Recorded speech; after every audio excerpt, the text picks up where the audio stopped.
The vertical farm company Plenty has been through a major reset over the past year, and the company looks very different today than it did just a few years ago. After its 2025 restructuring, it's now focused on one crop, one facility, and one key partnership with Driscoll's.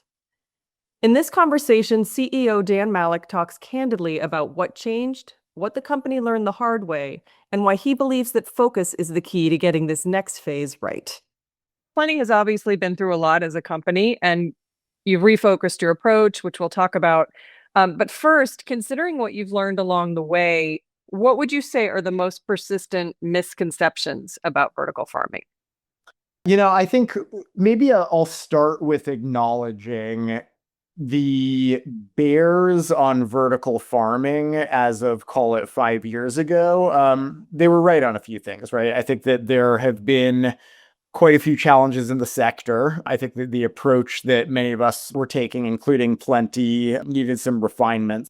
That being said, I think that given where we are, the industry as it stands today, I think that the bears from 5 years ago should take a look at what we're actually doing, because it's a pretty different landscape and a pretty different set of strategies. Something that we hear a lot is the saying, people don't eat technology. That's true as far as it goes. Sometimes that statement is used too broadly. If you're using technology to offer a differentiated, fundamentally better product than they can get elsewhere, they're going to pick it up and examine it and buy it and like it because of the product itself.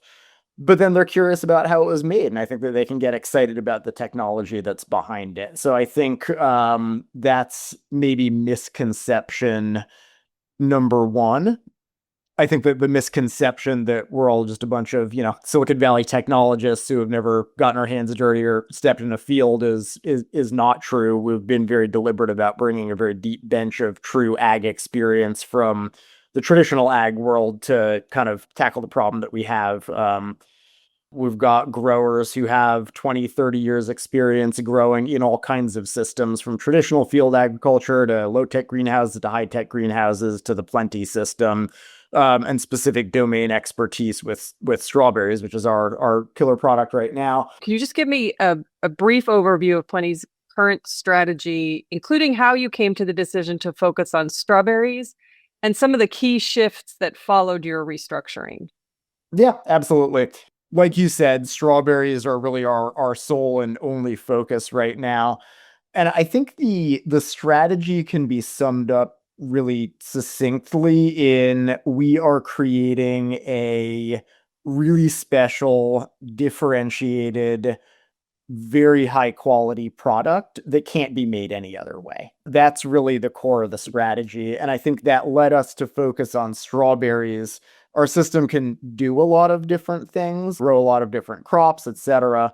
But where we saw a real match, product market fit, if you will, between what we can actually deliver on today and where there's a real market opportunity is in that premium strawberry space. So I think our technology and our way of growing is uniquely suited to year-round location and weather and climate agnostic production of a really knockout strawberry. And if we looked at the market, we think that there's a big opportunity and frankly a big supply gap in terms of what the current system is able to produce on that really premium end of the strawberry spectrum. The restructuring really offered us an opportunity to focus on that and just that. So what we were able to do is take our cost base down very, very significantly. We've cut all of the, what I'd call discretionary projects, and we've really trimmed down the company, dialed it in on just doing that and doing that to a very high level. And in the process, we've been able to cut our cost base by, an order of magnitude in terms of what it was before the restructuring. Everyone in the company has very, very clear KPIs. There's no doubt about what's important. There's no doubt about what the goals are going forward. And there's no doubt about who's doing what. So in what scenarios do you feel that the Plenty model makes the most sense?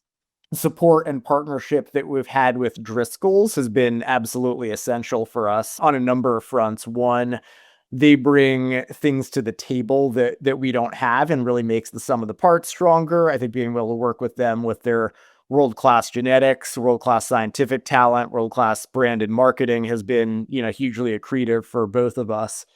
Having a partner that already has the distribution, is great at logistics, knows how to market, has an established brand presence, has an established and very capable sales function, and all of that has been really key. So that I don't frankly need to focus as much on all of those things. I'd much rather focus on making a perfect strawberry than getting really great at logistics, right? Proprietary technology, that's been key for us. Part of the strategy is counter positioning. What is the market not doing today that we think that there is a demand and a need for? And the technology is really the key to being able to do that. We think that our tech system is uniquely positioned to be able to grow really exceptional quality strawberries at scale and reliably day in, day out. And we think that all of those things are necessary. And if you don't have the scale, if you don't have the reliability, you don't have the product itself, then the strategy falls apart. So, and the technology is really the key for us to being able to do that. And then the deep specialty around a single crop. Again, it comes back, you're probably hearing a theme here, but it comes back to focus, focus, focus. Until we've really proven ourselves and really nailed that first product, we haven't really earned the right to play on other things. And it's pretty easy to delude yourself that you can walk and chew gum at the same time, but being able to focus day in, day out, not have distractions, not have mixed priorities, and everybody's 100% clear 100% of the time on what's important, I think that's essential for success.